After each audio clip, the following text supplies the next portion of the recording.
Welcome back. Day 2. Yesterday we studied what really makes us successful or not. And we said that the answer is power. That this whole program is about personal power. Being able to get yourself to take action and follow through. Did you do your exercise? Did you follow through on your journal yesterday? If you didn't, please turn off this tape. Do not listen to this tape until you've done exercise from day number 1. If you did day number 1, then you've gotten yourself to take some kind of action. You made a decision and you used your power. Maybe in a simple way. Maybe in a basic way. But what happens is, as we talked about in the last tape, every single day by doing just a little bit, we begin to improve. We develop more strength. Again, like lifting weights. The first day we start lighter, and the next day a little bit heavier, and we're going to move to stronger and stronger amounts till we're able to move our life in the direction we want as quickly as we can think it. That's our goal, to be able to use our personal power on a daily basis. Now, in order to do that, we've got to see what normally stops people from using their personal power. And that's the purpose of this tape. I want to share with you what I believe is the controlling force in all human behavior. What drives us? In other words, everyone could take action. Literally, if it's that simple, if all it takes to succeed is the ability to know what you want, take action, know if it's working, and keep changing until you get what you want, how come everybody doesn't do it? The reason is fear. And the fear is usually fear of failure or success or rejection. But the real word I would use for this thing we're afraid of is pain. I believe that every single person on this earth is driven by 2 forces. Number 1, their need to avoid pain. And number 2, their desire to gain pleasure. Those 2 twin forces are the drive behind all human behavior. So let me ask you a question. My guess would be this isn't the first set of self-improvement tapes that you've invested in your lifetime. Did you really use the last set you invested in? My hallucination is, the answer is no, you didn't use them at least at the level you could have. And the reason I quote-unquote hallucinate that is I found out the statistics show that less than 10% of the people who purchase tape programs ever listen to them in their entirety. That just blows my mind. Somebody's invested money, time, they wanted a result, but they didn't follow through. Or worse, they invested in a program and they listened to it and then they didn't use what they listened to. If there's anything that I'm going to try and push you to do as your friend and as your success coach, if you'll let me be that for you in this program, it's to get you to act on everything we talk about, to keep the ideas simple and focused, but get you to use them. See, you don't have to have a complicated idea to make a difference in your life. What you need are ideas that you apply. And that's what we're really going to go for 1,000% in this program. But the question is, how could somebody go to school? How could somebody go to a seminar? How could somebody read an excellent book and still not produce the result, not apply all the stuff that they've read? And you know what? I've been guilty of it too, so I'm not pointing fingers. I have. I remember I read a book, and it was a great book, and it was all about how to manage my finances. And I remember reading this thing and saying, this is great stuff. I've got to do this. And I was inspired. But you know what?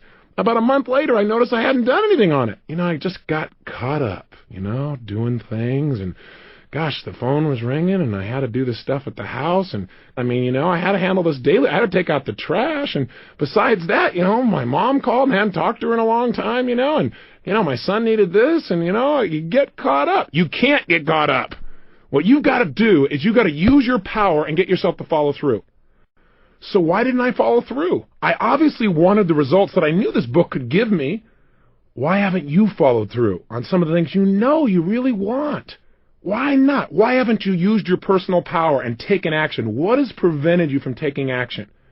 And I would suggest to you it's what this tape is about. The 2 controlling forces have directed your life and kept you at times from taking action.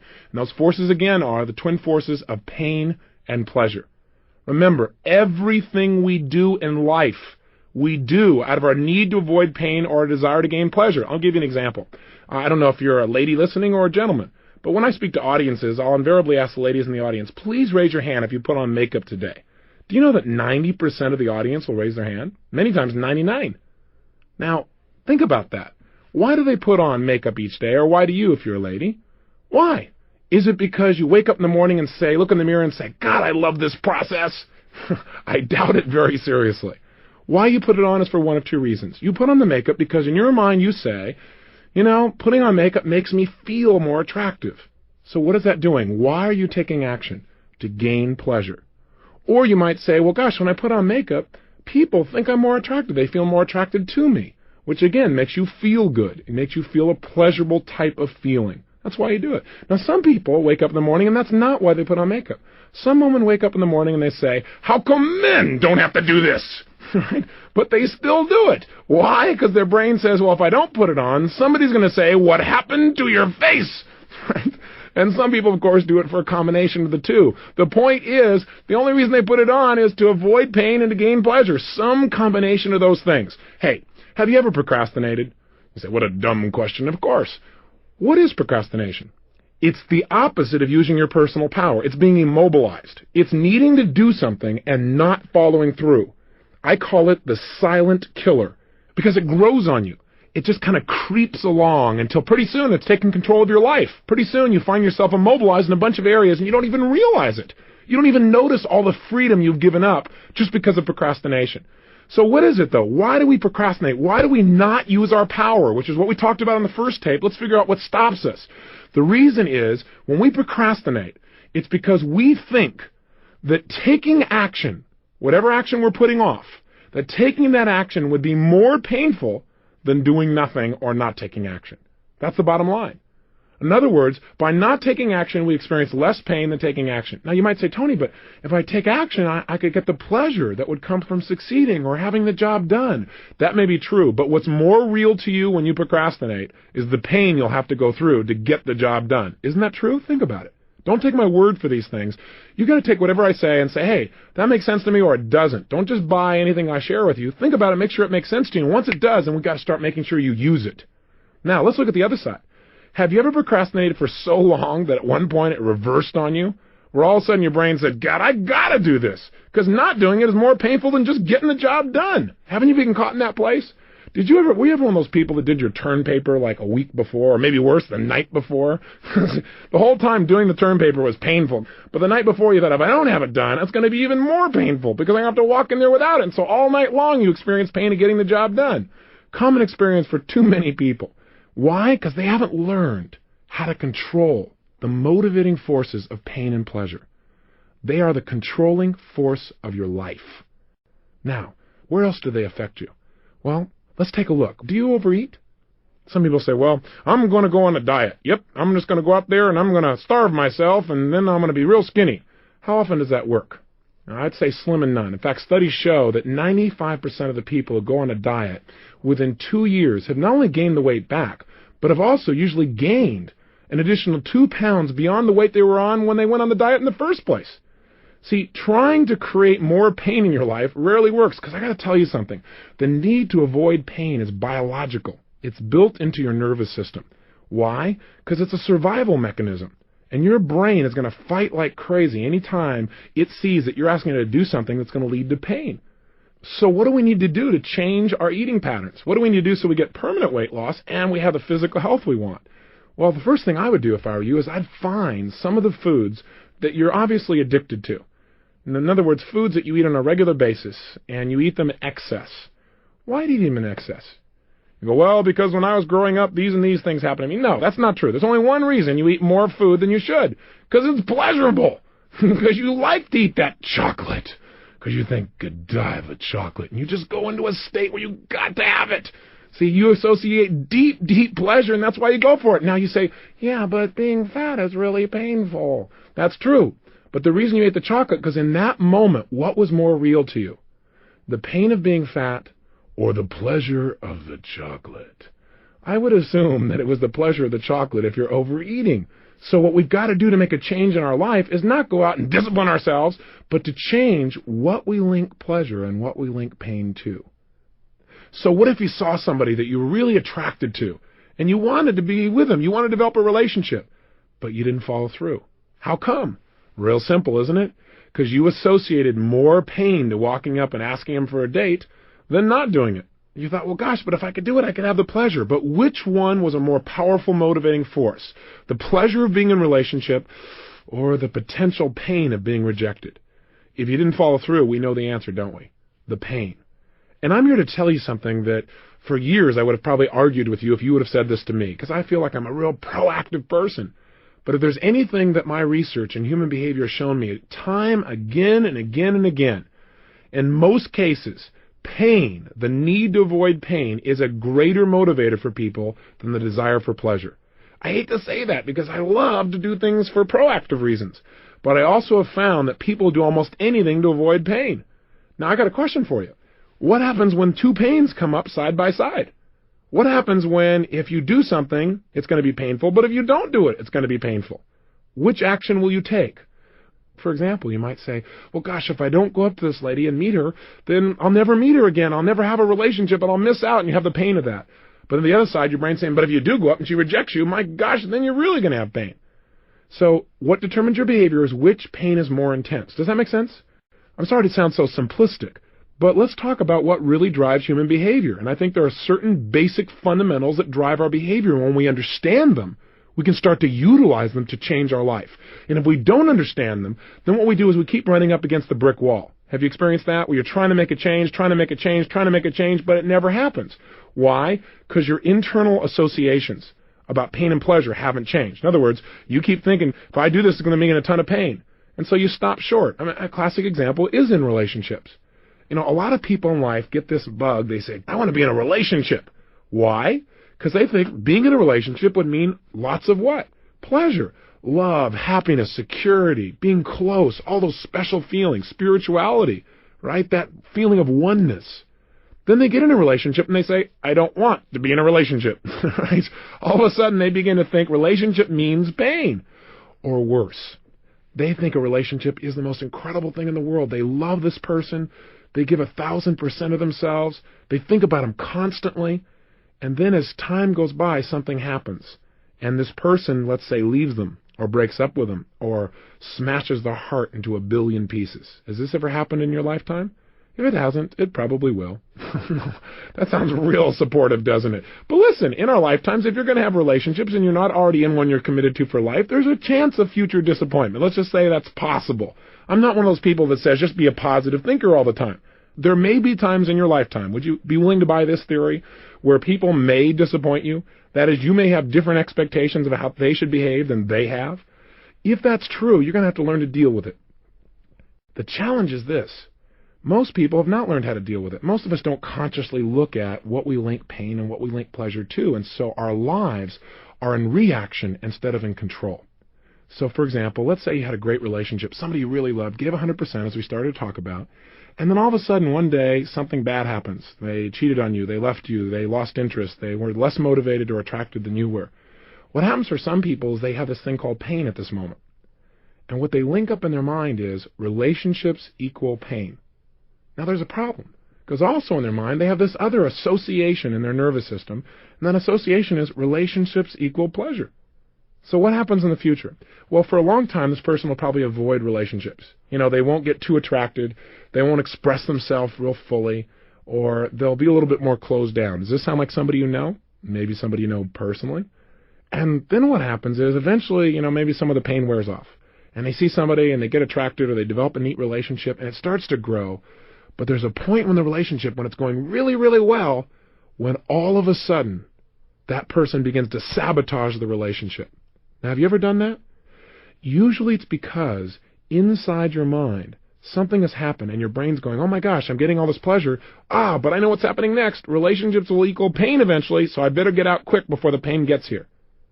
Now, I want you to realize that this idea of pain and pleasure doesn't just shape your emotional life, or whether, for example, you smoke cigarettes or overeat or whatever the case may be, but it affects every aspect of your life, every aspect, big things and little things.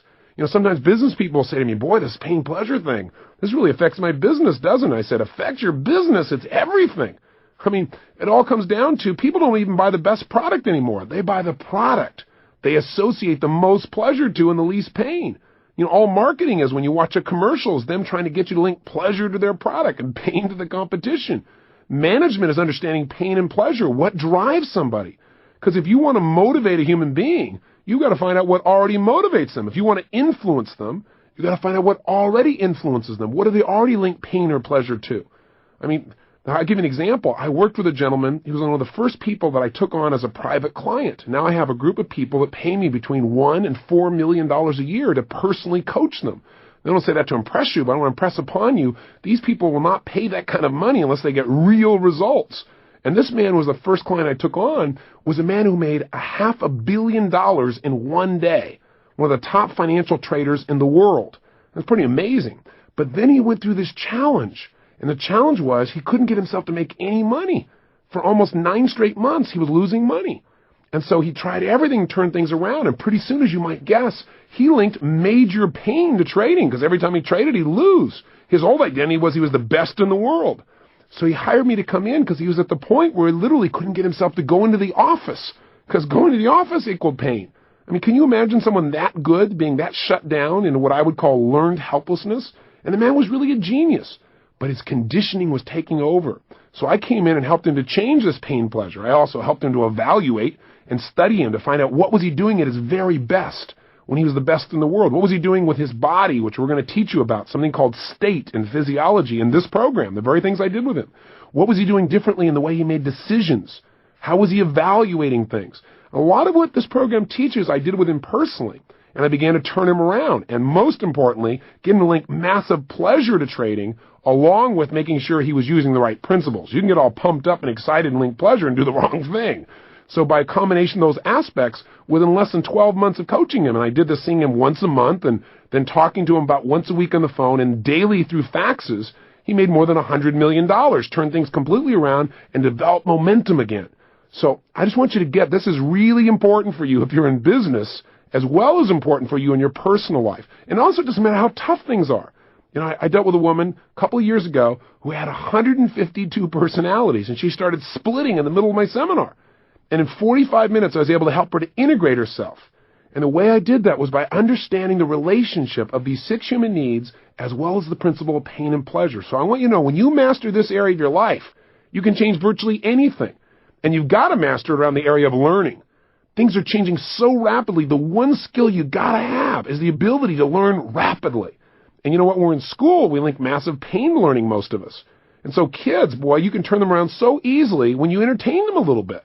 You know, I try to make this little tape program somewhat entertaining. I just got my voice to try and do it and tease you and push you, but hopefully you can feel the difference, and you will over the next few days as we go through each day, day after day, building momentum. But you know what? The secret is to realize there's so much information. The only stuff we pay attention to is the stuff that moves us emotionally, something that inspires us or makes us laugh or makes us cry or makes us feel. That's the stuff we remember, and that's the stuff we use. So pain and pleasure is shaping every area of your life. And what we want to do in this tape is really start to take control of it. So we're not in reaction to our old conditioning, but we're in charge of it. And the first step to that is awareness of this principle, the awareness that this is shaping us and how it works. So the controlling force of our life, then, the thing that directs our life, is what we link pain and what we link pleasure to. Think about it. Advertisers know all about this, don't they? Advertisers know that if we're going to get people to take action, to use their power to buy things, we got to get them to associate pleasurable feelings to our product, or show them how they can eliminate some pain they already have by buying our product. Think about it. Isn't that what they really did in those old AT&T commercials? AT&T tried to give you the pleasure and the pain. What'd they do? They didn't come on with a commercial and say, listen, I know you miss your mother, call her. No, no, no. First they took out a big knife and they stabbed you in the chest with it, right? They came out there and they showed this poor old lady saying, gosh, my son hasn't called me in forever. I miss him. He probably doesn't even love me anymore. Oh my gosh, I'm being left alone. So all the grandmas in the world start to feel pain because they realize their son hasn't called them in at least 15 minutes. On the other side, right, here is the sons out there in the world and or daughters who are watching this going, guilt, guilt, oh gosh, I've been busy, oh gosh, I need a call and everything else. And pretty soon what happens is, in the same 30 seconds after making you feel all this pain for not calling, they then show you that by calling you'll get what? Pleasure. How does it work? In the same 30 or 60-second commercial, what happens is the son picks up the phone and calls mom, and she smiles. Oh, my gosh, he does love me. And she smiles, and the music comes on behind it, and he's smiling, and there's this incredible bond and connection. You just feel your heart opening, and at the end of it, they say, don't let your family drift away. And what's happened? In 60 seconds, they've gotten you to link to their product, a way to avoid pain, plus they stirred up some of your pain, made you hurt a little more so you're more motivated, and simultaneously showing you how you can heal it and get pleasure just by picking up this little device that's nearby that they'll make money if you take action on. Now, I'm not against it because I think it's a great tool, but I want you to realize it's a pain-pleasure commercial. And then there was Citibank Visa, right? It's interesting to see what Citibank used to motivate people versus, say, American Express and what they used. They both had two classic commercials. In the Citibank commercial, there's a dark background, and a man comes on, and he's got a lot of pain. And he says, yeah, I got the phone call. It's 4 o'clock in the morning. My father was having a heart attack. I had no money. Then all of a sudden it comes on, and the Citibank lady comes on with a smile and says, we heard about his problem. And she said, we wanted to help. He called us. He told us what he needed the money for. We gave him the credit. It goes back to the man. Yeah, because of Citibank, I was there. I was there at my father's hospital bed. Thanks to Citibank, people who care. Now, what's the implication here? Well, if you want to solve the pain in your life, just get a Citibank Visa, and they'll handle it. You need more money? Hey, just call. They'll handle it. They understand. Well, that's an interesting way of looking at things. On the other side, you got American Express, where you see two achiever type of people who are obviously quite successful, and they've lost their luggage. They're really in a painful state. They're kind of angry, and all of a sudden a man turns to his wife, being the loving man that he is, and says, honey, forget about the luggage. Let's just go buy things. Do you have your American Express card? Great. And they go on the shopping spree, and they buy everything, and they're in Greece, and they're overlooking the water. And all of a sudden the man turns to the woman and says, gosh, I wonder where the luggage is. And she just begins to laugh and says, who cares? And on the stage comes the American Express card. So what do? You associate, God, if you got an American Express card, you're going to go to Greece. Your husband's going to buy you things. You're going to be in an incredible place. The bottom line is it works. It absolutely works. Advertisers in this country spend billions of dollars because they understand that in 60 seconds they can change our behavior with a little repetition just by changing what we link pain to and what we link pleasure to. That's it. Now, do you remember those Pepsi commercials with Michael Jackson? Here's a guy that doesn't even drink Pepsi, and yet he was paid $15 million for 180 seconds of his time. Why? Because large numbers of people hear Michael Jackson's music, they feel a level of pleasure. And all they have to do is see him or hear his music, and they feel it. So what happens? Well, a little company comes along named Pepsi, and they say, look, we want people to feel that way about Pepsi. Let's just do a little conditioning here. Let's get them to associate those feelings to our product. Then they'll want our product as much as they want Michael Jackson. That's why they paid him $15 million. I mean, how did they do it? Well, you got to wait till the next tape to find out how they did it. But right now, let's just get really clear about that. Yeah, that's right. I want to make sure you tune in tomorrow. That's right. But meanwhile, just get clear. Pain and pleasure are the biggest motivators. And of the two, again, I must say, we will do more to avoid pain, usually, than we ever will to gain pleasure. I mean, think about it. Which would you work harder for? To save $25,000, save it up, or to keep somebody from stealing $25,000 from you? I would say usually you'll do more to avoid the pain. Most people in life, in fact, don't succeed until they have enough pain. I mean, think about it. Some of the greatest success stories that we could talk about are people that finally hit rock bottom where they had so much pain they couldn't stand anymore, and that drove them for the pleasure of success. There are all kinds of stories. Og Mandino is a gentleman. I really enjoy his books. I don't know if you've read them, but they're worth picking up.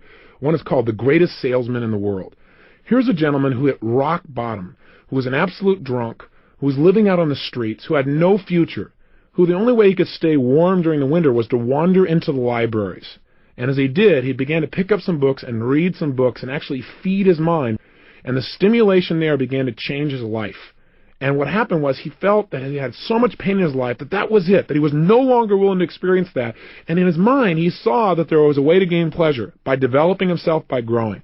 He eventually went to work for W. Clement Stone and became the editor-in-chief of Success magazine. We already talked about Lee Iacocca and how his pain drove him to success. I mean, think about it. What are some of the things you've missed out on in your life simply because, even though you wanted the pleasure of achieving them or obtaining them or making those things happen, your brain also said, yeah, but it could lead to pain, and that pain stopped you from following through, using your power and getting the results. Has it happened more than once in your life? You and I both know it has. So how can we use this understanding of the controlling force? How can we use the understanding that pain is a greater motivator than even pleasure? Well, the way to use it is to begin to understand that in any moment in time, our reality is based on whatever we focus on. That is, at any moment in time, whatever you focus on is what's most real to you. For example, if you're looking at that piece of chocolate and you think about eating the chocolate and you just let your mind flow based on its old associations, it might say, yumbo, it's time to eat. You might immediately get that pleasure feeling. And as long as you focus on the pleasure you're going to get, and that is your primary focus, and that's what's most real to you, then you're going to be drawn towards the chocolate. But haven't you also had times where you didn't eat the chocolate? Or you didn't eat something that normally you're kind of addicted to? Haven't there been times when you stopped yourself? How have you done that? The answer is you changed your focus, and you focused on the pain you probably would experience or the pleasure you would get by not eating the chocolate. So what you did is, instead of just thinking intellectually, well, yeah, not eating the chocolate will make me thinner, you literally focused on, hey, I'm going to be going to this particular ball and I want to look like $1 million. I want to feel strong. If I eat that chocolate, I'm going to feel lousy. I'm going to feel bloated. I'm going to feel heavy. So you began to focus on all the pain plus all the pleasure you'd get by not eating it. And your behavior changed. Isn't that true? If you've ever stuck to a diet, for example, isn't it true that the way you stuck to it is one day you finally got to the point where you'd had it? You said, look, you looked in the mirror one day, or somebody said something to you, or you noticed that you were just feeling sloppy and tired, and you went through what I call threshold. Threshold is when you experience so much pain you said, I've had it. That's it. No more. And then you begin to find a way to change it. Well, I believe that you can do this with anything at any moment in time, and I know you can. All you got to do is control your mental focus. So if you want to change your behavior, you must focus on how not doing something is going to be more painful than just going for it. In other words, link not taking action as being more painful than just doing it. Just the way we talked about with procrastination, do it to yourself up front. Don't wait till life puts you in a pressure situation where you feel like you have to do something. Does that make sense? So how can we use this in other areas of our life? Do the same thing. You want to connect with somebody, you want to make sure you communicate with them, then think about, if I don't do this, I know I feel busy, I know I feel overloaded, but if I don't call them here on their birthday or on Easter, how's it going to make them feel? How am I going to feel? You know, that would be painful. If I just made the call and I connect with them and they feel appreciated, how's that going to make me feel? Pleasurable. Use pain and pleasure instead of having pain and pleasure use you. That's the secret to success. You do that and you're in control of your life. You don't do that and life controls you. And unfortunately for most people, life controls them. So let's change it. And in the next tape, we're going to talk about specifically how to change what we associate pain and pleasure to. But step number one is just getting clear that this is the controlling force of your life. If there's anything you want to do and you can't figure out why you're not doing it, there's a simple answer. You link more pain to doing it than not doing it. Hey, if you don't have enough money, for example, I know that's an issue for a lot of people. It was for a good deal of my life. If you don't have money, there's only one reason. You link more pain to having more money than to not having it. Now you say, okay, Tony, you've been okay up until now. Now you've gone over threshold. I don't buy that theory. Hey, I wouldn't have bought it either, but it's true. I got to tell you something. You're an intelligent person. You have the ability to produce results. You had enough personal power to make a phone call, put your money on the line, and now you're following through and listening to it. You're in that top 1/10 of 1%, literally. I mean, you aren't just somebody who's just hanging out. You're willing to do something about it. Even with all of that, your ability to follow through, if you don't have the money that you want in your life, it's not because you're not smart enough. It's not because you don't have the ability. It's not because there isn't money available. There's plenty of money in the world. If you don't have any, that's because there's something inside of you that you link pain to having it. And the reason I say that is I don't care who it is that I've interviewed or modeled or done a personal consultation with. If they have got a lack of abundance financially, it's because of two things. Number one, they absolutely in their gut, somewhere in their subconscious mind, they think money is going to mean pain. That if I have money, then what's going to happen is to get it, oh gosh, I'm going to have to put out all this effort and that'll be so painful. After all, I'm kind of comfortable where I am. Yeah, I'd like more money, but, I'm kind of feeling pretty good here. And I'm feeling pretty pleasurable here, but God, having money would take some pain, so they don't follow through. Or, in order to have money, you've got to take advantage of other people. And that person has that belief. And you and I, we're not going to take advantage of people. In our gut, we wouldn't allow ourselves to do that. That would be ultimate pain for most of us. So we're not going to do that. Now, I know there's some people that don't link pain to taking advantage of people, but most people, I think, do in their heart. So you don't want to do that, so that's painful. Or they've got linked up, well, if you make money, then people are going to judge you. All of a sudden, you're going to be ostracized. Or maybe somewhere in your mind you believe, oh gosh, if I make that much money and I make it to the top financially, I'll be all alone. I'll be lonely at the top. Hey, that's a bunch of garbage. It is not lonely at the top. It's true the bottom is more crowded. But there's plenty of room at the top. And if you do things in a way that supports the people around you, you can take your friends with you financially. The point is that if you don't have the money, it's because you link pain to it. There's more pain. Imagine motivating your life as being a scale, if you would. And on one side is pain, and the other is pleasure. And your brain is always weighing, if I take this action, what's it going to mean? More pleasure and less pain, or more pain and less pleasure? If you're not following through, it's because you've got that scale weighted in the opposite direction as it needs to be.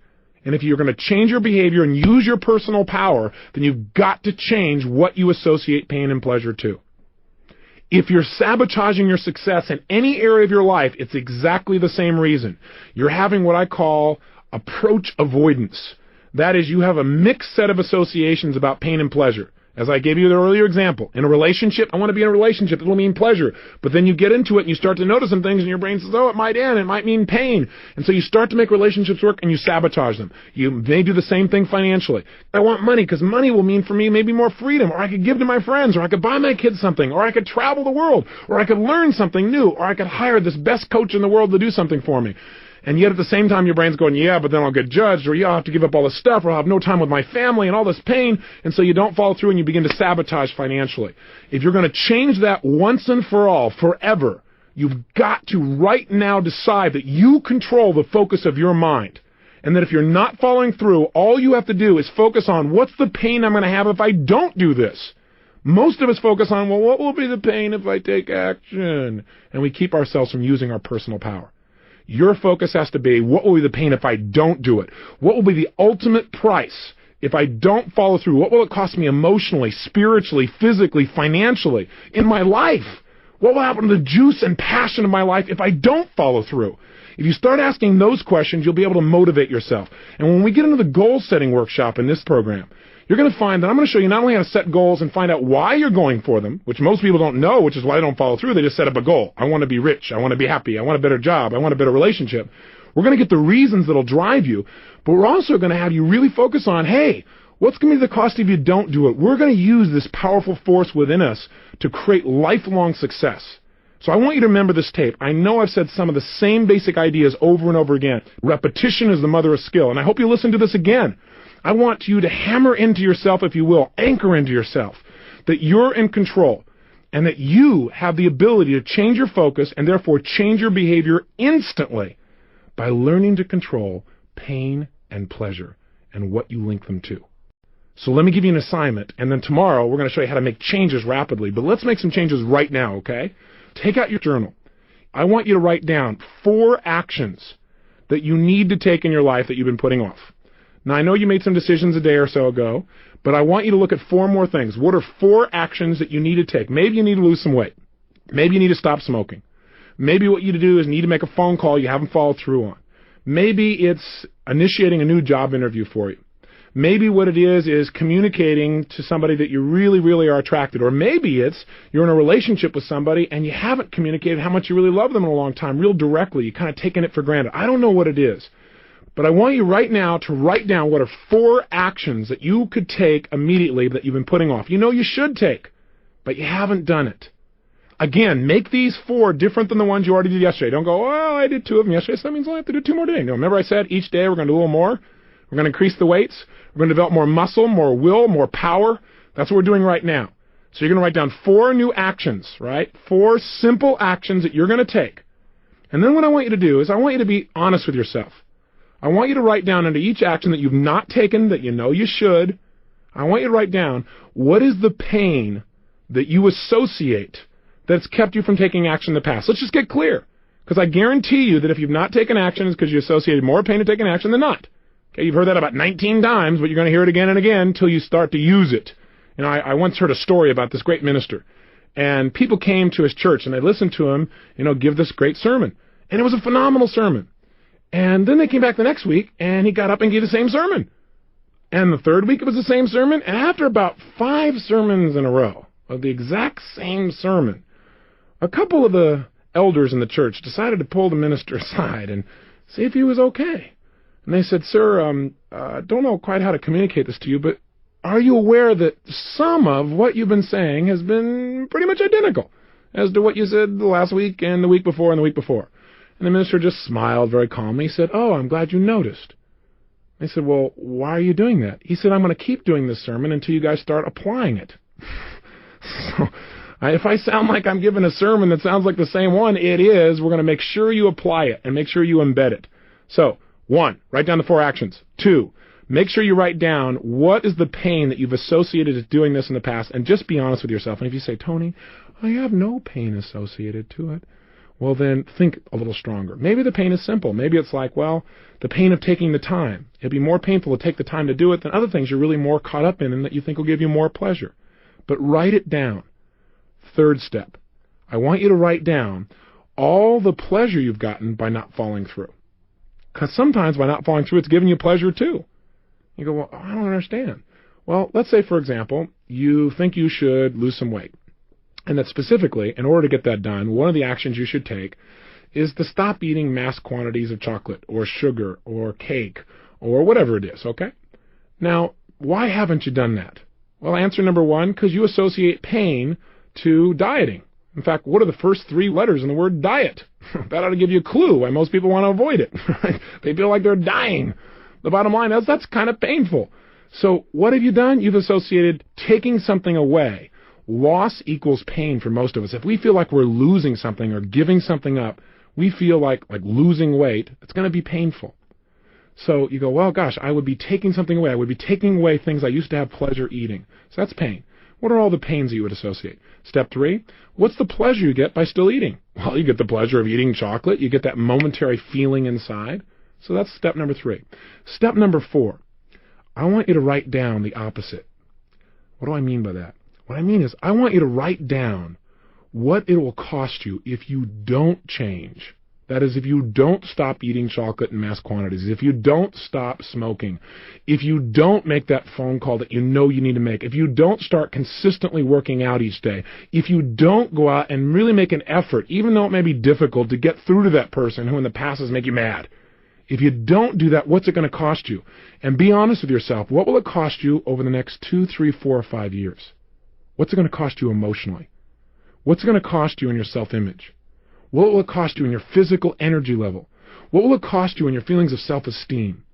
What will it cost you financially? What will it cost you in your direct relationships with the people you care about most? And I really want you to hone it down. And how does that make you feel? In other words, don't just go, well, it'll cost me money. Well, I will be fat. That's not enough. You got to remember, what drives us are our emotions, not just our intellect. So get emotional about it. What will it cost you, and how would that make you feel to not get those results in your life over the next 2, 3, 4, or 5 years? And here's the final key. Take the final step, and that is, under each of these 4 actions, write down what will you gain by taking this action right now. What are all the things you'll gain? And make a huge list that will really drive you emotionally. Hey, I'll gain the feelings of being in control of my life. I'll gain the feelings of knowing that I'm in charge. I'll gain a level of self-confidence. I'll gain physical energy and health. I'll gain stronger relationships. I'll develop more willpower that I can use in every other area of my life. I'll gain. My life will be better in all these ways now and over the next 2, 3, 4, 5 years by taking this action. In other words, look at the impact of these things, present and long term. So let me leave you with this for today.